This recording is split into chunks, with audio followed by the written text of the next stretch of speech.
Okay, we ran out of light last night.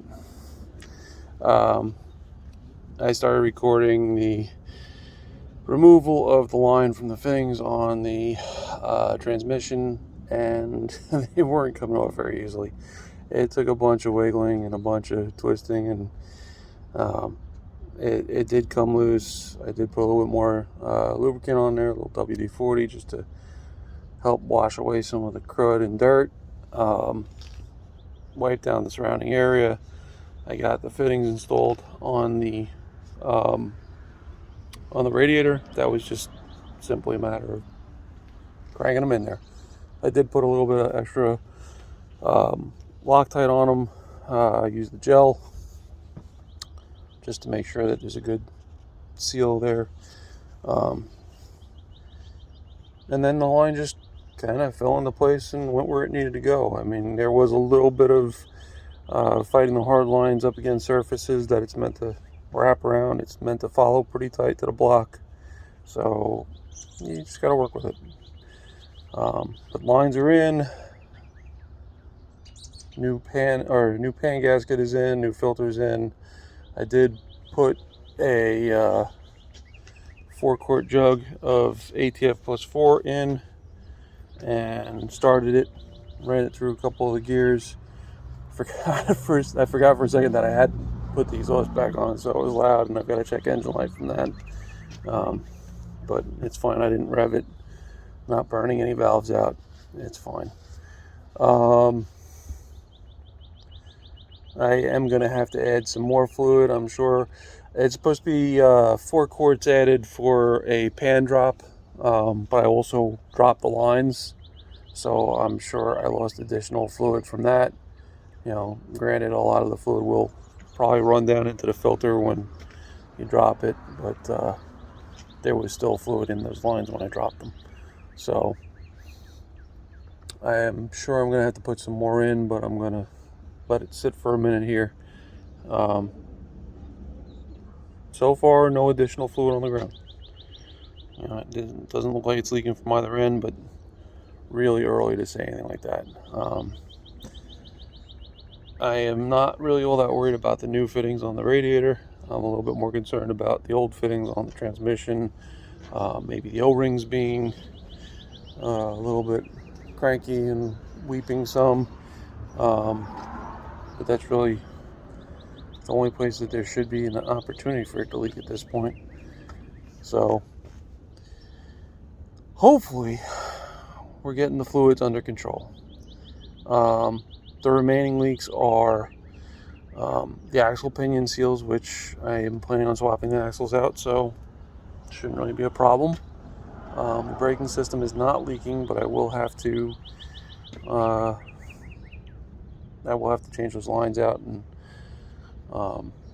reconnect the system when I swap the axles, so I'll be bleeding the whole system. If I was keeping with stock TJ brakes on the front, I wouldn't have to disconnect anything there. And in theory, I could swap the whole hardline setup over on my old axle from this one, and just pull the calipers over. Reuse the calipers from this axle on my old axle. And then I wouldn't have to worry about bleeding the system necessarily, but there's a couple things there. One, I have the upgraded Vanco brake system, the 16-inch brake system for the front axle. So, no, I can't reuse the calipers up here. Two, the brake hoses on this thing are nasty and should be replaced anyway. Three, I don't know when this fluid's last been flushed or anything, any kind of maintenance to the brakes. The previous owner did mention that he replaced some stuff, but what exactly, I don't know. After seeing some of the stuff, I don't know if he just did pads. There's a lot of corrosion on a lot of the parts, so, he did live very close to the beach. So this is an East End Jeep. You can't get 10 minutes from salt water out there. So it's possible that more stuff was changed than I'm understanding because it just flash corroded so quickly. But if it hasn't been flushed at any point, it's now 2023. It's a 2005 Jeep, so 18-year-old brake fluid. Time to go. And just looking at the condition of it isn't necessarily going to tell you anything. It's not completely opaque, but it's dark enough that I'm not going to assume it's new. So anyway, we will be cracking open the brake system. The only other fluid that I'm concerned and maybe leaking, all right, what have I got left? I've got coolant and I've got power steering fluid. I don't believe I'm losing any coolant. I am going to have to flush the system and refill it because I believe I've got the wrong kind of coolant in here. It's supposed to be the OAT stuff, and it's full of green. So I don't think they make the OAT stuff in green.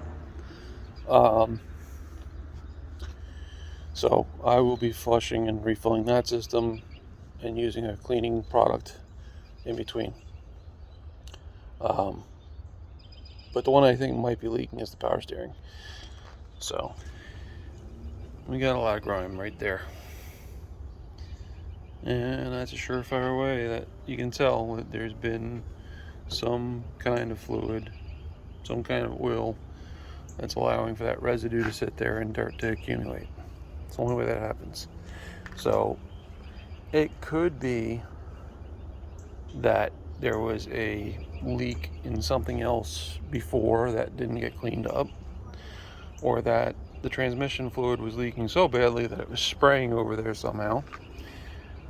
I've mentioned that the fan shroud is not even remotely attached properly. It's literally just flapping around in here. So anything's possible, but I have a feeling the more likely issue is that we got some sort of a leak going on the box. So what can I do about that? Well, first I got to find out for sure. So I'm going to clean that up. I'm not going to jump straight to taking anything apart. The hoses look pretty decent. There's some age on them, but they don't look like they're swelling. They don't look like they've really... I got stuff piled in here because I had the fender off, but they don't really look like they've been impacted by anything other than a little bit of normal aging. And that top line is very dry.